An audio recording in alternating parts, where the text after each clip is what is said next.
यह कहानी एक छोटे से गांव की है जहां एक गरीब परिवार रहता था। इस परिवार में एक देवरानी सुधा थी।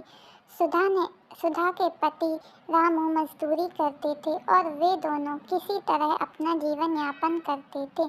घर में खुशियां थी लेकिन परिस्थितियां इतनी कठिन थी कि सुधा कभी भी अपनी ज़रूरतें पूरी नहीं कर पाती थी। सुधा की जेठानी रेखा एक बड़े शहर में रहती थी।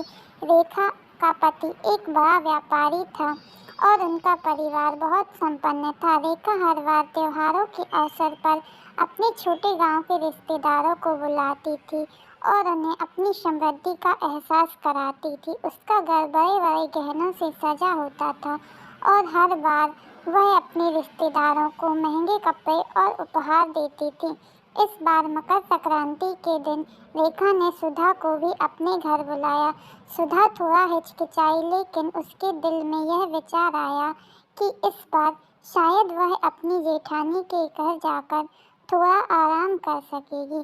फिर उसने रामू से अनुमति ली और रेखा के घर चली गई। रेखा ने जैसे ही सुधा को देखा उसकी आंखों में चिड़चिड़ापन आ गया। उसे यह बिल्कुल भी पसंद नहीं आया कि उसकी गरीब देवरानी, जो हमेशा उससे कमज़ोर स्थिति में थी, आज उसके घर आई है। रेखा ने सुधा को बड़े ही शाही तरीके से स्वागत किया लेकिन उसकी बातें और व्यवहार में एक प्रकार की बेइज्जती छुपी हुई थी।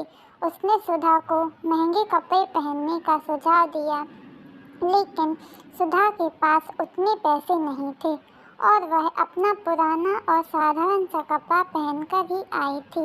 रेखा ने सुधा को तिल गुड़ के लड्डू दिए लेकिन यह भी जता दिया कि उसे मकर संक्रांति के त्यौहार का सही महत्व नहीं पता।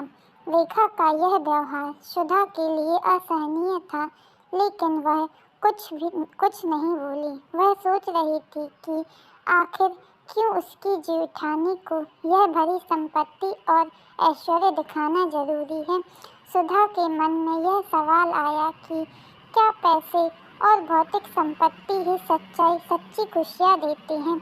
वह खुद के पास जो कुछ भी था उसी में संतुष्ट थी। अपनी छोटी सी झोपड़ी और मेहनत से कमाई की हर एक रोटी उसे खुश करती थी। उसे नहीं लगता था कि रेखा का दिखावा उसे खुश कर सकता है।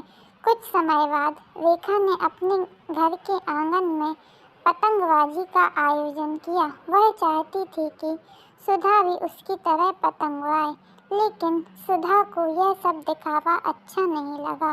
उसने हंसते हुए कहा, जेठानी, इस बार मैं पतंग नहीं उड़ाऊंगी।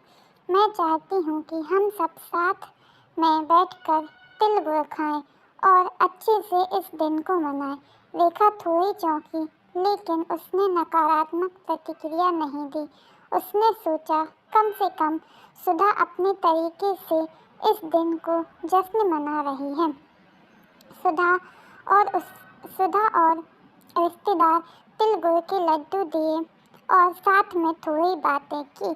दिन के अंत में सुधा ने रेखा से कहा, जेठानी, मुझे आपके घर आकर अच्छा लगा लेकिन मेरा दिल अपने गांव और अपने घर में ही सुकून महसूस करता है।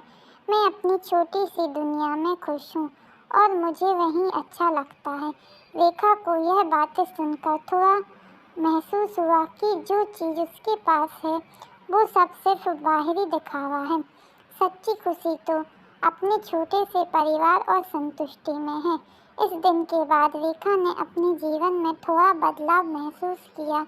उसने सुधा से सीखा कि खुश रहने के लिए महंगे कपड़े और बड़े घर की ज़रूरत नहीं होती बल्कि सच्ची खुशी तो दिल से आती है। चैनल को सब्सक्राइब करना ना भूलें।